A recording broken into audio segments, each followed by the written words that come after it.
So guess what? April is Autism Awareness Month. So I thought today we'd talk a little bit about autism. See if I can't teach you guys something. Did you know in the past decade, the number of children diagnosed with autism has skyrocketed? In fact, the Autism Speaks Foundation estimates that in 2020, 1 in every 56 children are going to be diagnosed with some form of ASD before they're 4 years old.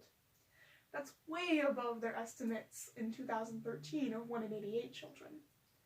And with numbers of diagnosed cases rising, it's kind of important that we understand a little bit about what we're seeing. Now, I'm sure that a lot of you have met someone with autism or know someone with autism or think you know a lot about autism. For every site you find out on the internet, for every correct site, there are 10 other sites that are giving you wrong information. So you really got to be careful researching this topic. So today we're just going to do a short overview of ASD. Now, my older brother was diagnosed with a form of ASD when he was 6 years old. So I thought it was pretty important that I understood as much about it as I could. Did you guys know there are different forms of autism? Did you guys know that no two cases are exactly alike? Granted, no two people are exactly alike. So I think that people really need to understand that autism is an umbrella term for a number of mental illnesses. It's not just the stereotypes we see in the media either. Autism, the word autism, it covers 5 separate disorders. The autism spectrum covers Rett's disorder, Asperger's syndrome, childhood disintegrative disorder, pervasive developmental disorders not otherwise specified, and savant syndrome. And according to the 2013 edition of the Diagnostic and Statistical Manual,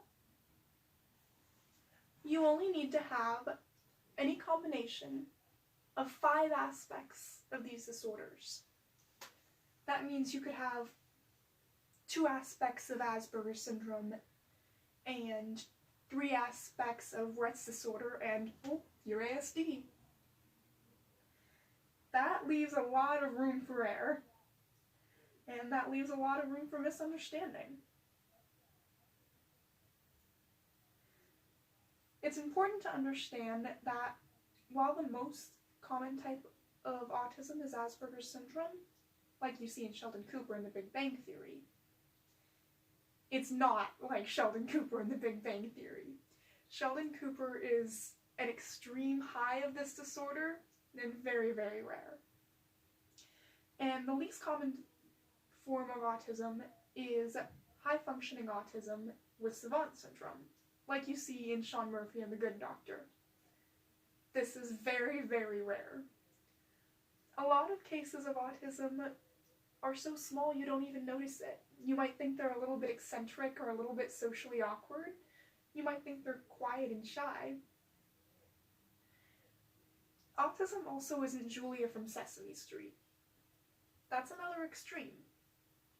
Now, all of these extremes do exist. I mean, Albert Einstein had Asperger's disorder and he was an absolute genius. But autism is very, very rarely that stereotype we see in the media. In fact, most autistic people are just like you and me. They're just a little bit different.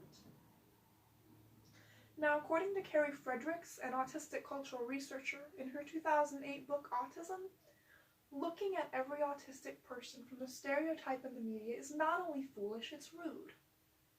It's like saying that every Asian person should be good at math. It's a stereotype with no basis.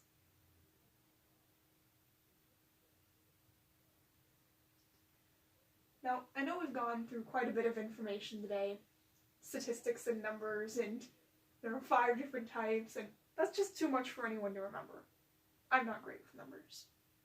But if you take nothing else away from today, remember this. Autism is not a one-size-fits-all diagnosis. It's not that stereotype you see in the media. Most autistic people are just like you. we've all been to that spot where we're just a little bit different and we don't quite fit in. We all know what that's like. For someone with ASD, that's kind of everywhere though. But you know what? ASD isn't a social death sentence. In fact, all we have to do is try to understand. And you know what? There's nothing wrong with being a little bit different. You're a little bit different. I'm a little bit different. And would you look at that? I'm under the umbrella.